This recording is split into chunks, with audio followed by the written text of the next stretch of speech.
بيبتدي فيلمنا من مدينة إيدج وتحديدا في متحف بيشرح لهم فيه الدكتور المتخصص التحف الموجودة هناك، لحد ما جه الحديث على قناع اللي بيلبسه بيكون عنده قوة خارقة. وقناع ده خاص بلوكي ملك الشر، وهو صنعه علشان ينشر الشر والفوضى في الأرض، وكان دايما مسبب إحراج لأبوه أودين، وده خلاه يعاقبه عقاب شديد. وكان في واحد واقف ومركز مع الدكتور ده جامد جدا، اللي هيطلع طبعا في الآخر لوكي وسامع كل حاجة، وده خلاه طبعا يغضب جدا وتحول لهيئته في ملك الشر، ونشر الفوضى في المكان. وزوار المتحف جريوا بره وراح خد القناع بتاعه، بس لقى ان القناع ده مزيف فاتضايق جدا، فحط مكانه وش الدكتور ده وضرب نار كمان على الشرطة اللي كانت موجودة هناك. بعد كده راح لوكي يستجم على البحر شوية، لقى ابوه بيكلمه وبيقول له بتستجم هنا ومش عارف القناع فين، يلا روح دور عليه. وقبل ما نخش في تفاصيل اكتر ما تنسوش تعملوا لايك للفيديو عشان نقدر نوصل الفيديو لاكبر عدد ممكن من الناس، وتشتركوا في القناة. والقناع فعلا كان موجود في مدينة تانية في نهر هناك، ولقاه كلب، والكلب ده كان بتاع عائلة تيم، وتيم كان شخص غير مسؤول، وكان متعلق بالكلب بتاعه جدا، وكان بيحب الرسم وبيرسم دايما شخصيات كرتونية. وطبعا الكلب لما لقى القناع اداه لتيم، وكان في اليوم ده حفلة هالوين، كان الشركة اللي شغال فيها تيم هي اللي عاملة الحفلة دي. فتيم قال انا هتنكر وهلبس القناع اللي لقاه الكلب ده، فلبسه فعلا وتحول لشخص كوميدي وبيعمل حركات مضحكة، وفي نفس الوقت كان عنده قدرات خاصة. ولما دخل الحفلة فضل يرقص ويغني ويهزر مع الناس الموجودة، وكله اتبسط ورجع البيت في هيئته تاني. وتاني يوم الصبح لما رجع الشركة رئيسه اتبسط منه، اكمنه يعني رئيسه بيحب الهلس برضه يعني وكده. وتيم اتبسط جدا لان كده ممكن رئيس الشركة يحقق له المشروع اللي هو نفسه فيه. وبعد كده اتفاجئ ان مراته حامل، لانه كان ناس ان هو راح لها وقت ما كان لابس القناع، فما كانش فاكر يعني هي حملت ازاي. ومراته كان بيحصل لها حاجات غريبة في الحمل، وبتطلع فقاقيع من بقها، والولد كان شقي جدا جدا. ولما شرف بالسلامة اهتمامهم بيه طبعا كان زايد جدا، وتيم نسي الكلب بتاعه خالص وبقى مخليه على طول بره البيت. وبعد كده تيم لما رجع شغله ما بقاش عاجب مديره، وافكاره بالنسبه له بقت عاديه خالص، لانه كان عاجبه دماغه وهو لابس شخصيه القناع. وهنيجي لوكي اللي عرف ان في طفل بقدرات خارقه اتولد في المدينه اللي فيها تيم، وطبعا هو عرف كده عن طريق ابوه اودين، وبدا يدور كمان في سجلات المستشفى، وعمل لستة بالاطفال اللي اتولدت، وبدا يعدي على البيوت وهو متنكر. فدخل بيت كده ولقى بيبي، لكن عرف انه مش هو ده، لانه طفل عادي خالص وما عندوش اي قدرات غريبه او خارقه. وهنرجع لتيم اللي تعب من كتر قلة النوم بسبب زن طبعا البيبي، فكان هيكهرب الطفل وهيوقع عليه اللمبة دي، بس هو كان ذكي ومتنبه جدا بسبب القدرات اللي عنده. وبعد كده مراته جالها سفرية في شغلها، وكان على تيم ان هو يعتني بالطفل ده في غياب مراته، وطبعا ده كان صعب عليه جدا جدا. وتيم بدأ يندهش من الحاجات الغريبة اللي بيعملها الطفل ده، زي انه بدأ يتكلم مثلا. وتيم من كتر تعبه راح نام، والطفل كان صاحي وراح خد الريموت وقعد بيتفرج على التلفزيون وبيرقص كمان. لكن الطفل ما كانش حابب باباه وكان متعلق بأمه أكتر.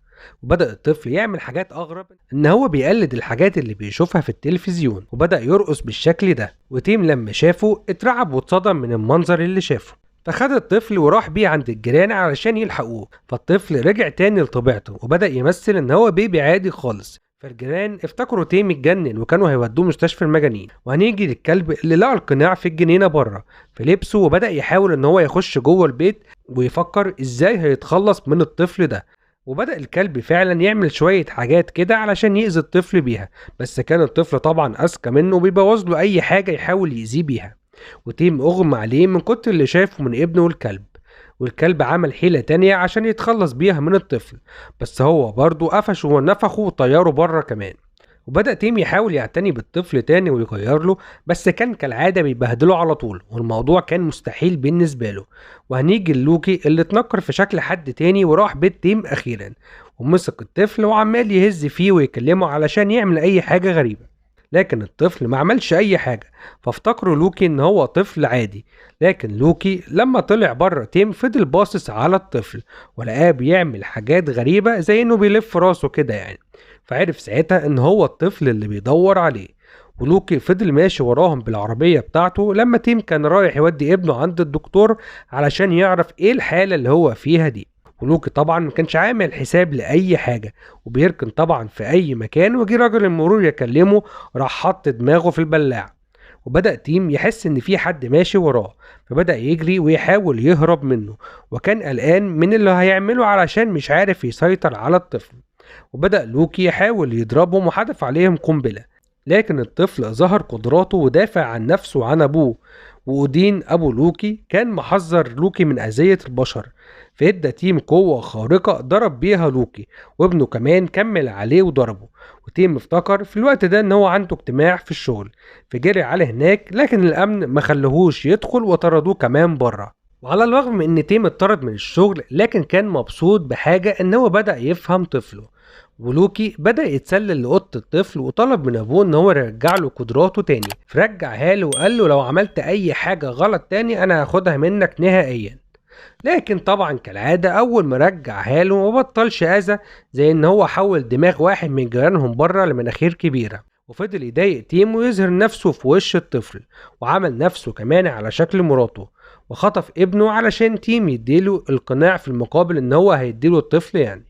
وفي الوقت ده مراته دخلت عليه، فتيم افتكرها ان هي لوكي ومتنكرة في شكله، فضربها، لكن اكتشف في الاخر ان هي مراته فعلا وسابها. وهم ماشيين لقوا الكلب لابس قناع لوكي، وتيم بدأ يطلب منه ان هو يقلع القناع، لكن الكلب كان رافض لان هم استبدلوه بالطفل وما كانوش مهتمين بيه خالص. فتيم اتحايل عليه شوية وقال له ان انت واحد مننا، واحد من عيلتنا، وما نقدرش ان احنا نستغنى عنك ابدا. فالكلب قلع القناع وادهوله، وخده تيم وراح بيه لوكي اللي خد الطفل كده في مكان ضلمة عشان يختبر قدراته، لكن الطفل زهق منه وضربه بالنار، وفضل في الاخر يلعب معاه، والطفل برضه كان بيلعب مع لوكي. ولما راح له تيم ومراته علشان يبدلوا الطفل بالقناع، لوكي اخلى باتفاقه وخد القناع وما رضيش يرجع الطفل تيم وعيلته، لكن الكلب هجم عليه وفضل لوكي يصوت، وفي اللحظة دي طار منه القناع وجه على وش تيم، وجات له القوة الخارقة من تاني، لكن لوكي كان خد الطفل ومشي. وتيم بدأ يستخدم قوته الخارقة علشان يرجع الطفل من تاني، وفعلا قدر ياخده تاني، بس لوكي اعترضهم، واتفقوا في الاخر ان هما يخلوا الطفل هو اللي يحدد يكون مع لوكي ولا مع تيم. ولوكي بدأ يلعبه ويعمل له نفسه على شكل مراجيح، فبدأ الطفل يتعلق بيه كده ويتبسط من الحاجات اللي يعملها. فحس تيم ان هو هيخسر، فقلع القناع بتاعه وبدأ يكلمه في هيئته العادية على اساس ان هو ابوه بس. فالطفل اختار ابوه، وطبعا تيم خدهم وجريوا، لكن لوكي غضب جدا وقرر ان هو يتخلص من العيلة دي كلها، وعمل ايده على شكل شاكوش وكان هيضربهم وهيقضي عليهم. لكن تيم اتصدى للشاكوش ده، لكن كان عارف ان هو مش هيكسب المعركة دي غير بالقناع. لكن في الوقت ده أودين ابو لوكي جه وانقذهم، وفضل يوبخ في لوكي وبيقول له انت ما بتتعلمش ابدا.